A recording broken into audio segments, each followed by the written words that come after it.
हाथी और जंगल का रहस्य। बहुत पुराने समय की बात है। एक घने जंगल में एक विशालकाय हाथी रहता था, जिसका नाम था गजराज। गजराज का शरीर पहाड़ जैसा मजबूत था।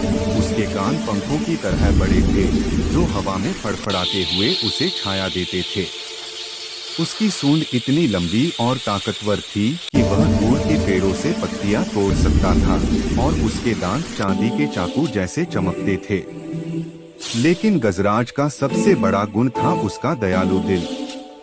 वह जंगल के सारे जानवरों का रक्षक था। चिड़ियों को घोंसले बनाने में मदद करता, बंदरों को ऊंचे पेड़ों से फल तोड़ कर देता, और भूखे हिरणों को नदी पार कराने के लिए अपनी पीठ का सहारा बन जाता।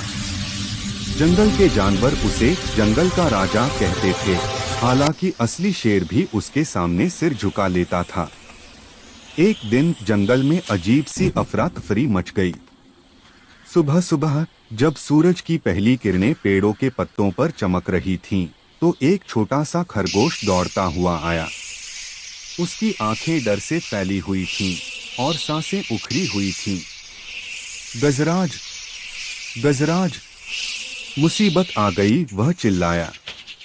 गजराज ने अपनी सूंड से एक पत्ता उठाया और खरगोश को शांत करने के लिए हवा में लहराया, जैसे कोई पंखा चला रहा हो। क्या हुआ मेरे छोटे दोस्त? इतना घबराओ मत, बता क्या परेशानी है? खरगोश ने हांफते हुए कहा, जंगल के बीचों बीच एक पुराना मंदिर है जो सदियों से बंद पड़ा था। कल रात अचानक उसके दरवाजे खुल गए। अंदर से एक भयानक राक्षस निकला। वह काला बादल जैसा है, आग उगलता है, और जो भी उसके पास जाता है वह गायब हो जाता है। मेरे दोस्त तोता और गिलहरी पहले ही उसके शिकार हो चुके हैं। जंगल के सारे जानवर इकट्ठा हो गए। शेर गरज उठा, मैं जाऊंगा और उसका सफाया कर दूंगा। लेकिन जब वह मंदिर के पास पहुंचा, तो राक्षस की एक झलक से ही भाग आया। बंदरों का झुंड चिल्ला चिल्ला कर पेड़ों पर चढ़ गया, और हिरण को डर के मारे जमीन में सिर छिपा लिया। कोई भी उस रहस्य को सुलझा नहीं पा रहा था। गजराज ने सोचा, यह जंगल मेरा घर है। अगर मैं चुप रहा तो कौन बचेगा? वह धीरे धीरे मंदिर की ओर चला। रास्ते में पेड़ों की शाखाएं उसे छूती, जैसे कह रही हो, वापस लौट आओ राजा। लेकिन गजराज रुका नहीं। मंदिर के पास पहुंचते ही हवा में एक ठंडी सिहरन दौड़ी। अचानक काले धुएं का गुबार उठा और राक्षस प्रकट हो गया।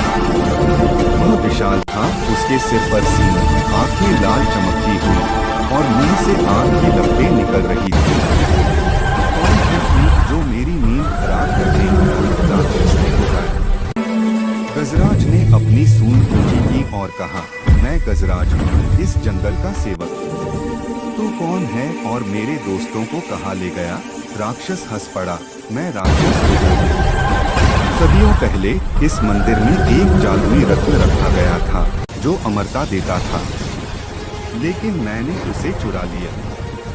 अब मैं यहाँ फंसा हूँ, और जो भी आता है उसे अपनी आग में फंसी कर देगा। तू भी यही होगा, कहते हुए उसने एक आग की गोली फेंकी। गजराज ने अपनी सूंड से पानी का छींटा मारा, नदी से भरा हुआ, और आग बुझ गई। राक्षस हैरान हो गया। तू कैसे? गजराज ने कहा, शक्ति सिर्फ मसलन में नहीं, बुद्धि में है। बताओ वह रत्न कहाँ है?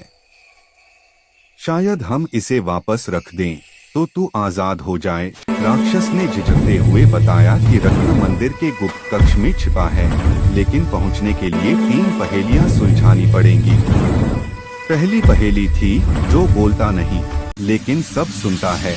गजराज ने सोचा और कहा, जंगल, क्योंकि जंगल सबकी बातें सुनता है लेकिन खुद चुप रहता है। एक दरवाजा खुल गया। दूसरी पहेली, जो उड़ता है लेकिन पंख नहीं, रोता है लेकिन आंखें नहीं। गजराज ने मुस्कुराते हुए कहा, बादल। फिर से दरवाजा खुला।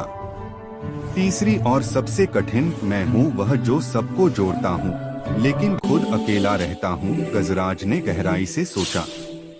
उसके दिमाग में जंगल के सारे जानवर घूम गए, खरगोश, शेर, बंदर। अचानक उसे समझ आ गया, मैं खुद हाथी, क्योंकि वह सबकी मदद करता है लेकिन अकेला ही घूमता है। अंतिम दरवाजा खुल गया और रत्न चमकने लगा। गजराज ने रत्न को सूंड से उठाया और मंदिर के तख्त पर रख दिया। जादू टूट गया। राक्षस रुद्र धुएं का गुबार बनकर गायब हो गया, लेकिन जाते जाते बोला, तुमने मुझे आजादी दी गजराज, मैं कभी वापस नहीं आऊंगा। मंदिर फिर बंद हो गया और गायब हुए जानवर, तोता और गिलहरी वापस लौट आए, जैसे कुछ हुआ ही न हो। जंगल में खुशी की लहर दौड़ गई। जानवरों ने गजराज का स्वागत किया। शेर ने कहा, तुम्हारे बिना हम हार जाते। खरगोश ने कहा, तुम्हारी बुद्धि ने जंगल बचाया। गजराज ने हंसते हुए कहा, हम सब मिलकर मजबूत हैं। एक अकेला कितना ही बड़ा हो, लेकिन दोस्तों के बिना अधूरा है। सीख, सच्ची ताकत न सिर्फ शारीरिक होती है, बल्कि बुद्धि, धैर्य और दोस्ती में भी छिपी होती है। जंगल की तरह हम सब एक दूसरे से जुड़े हैं।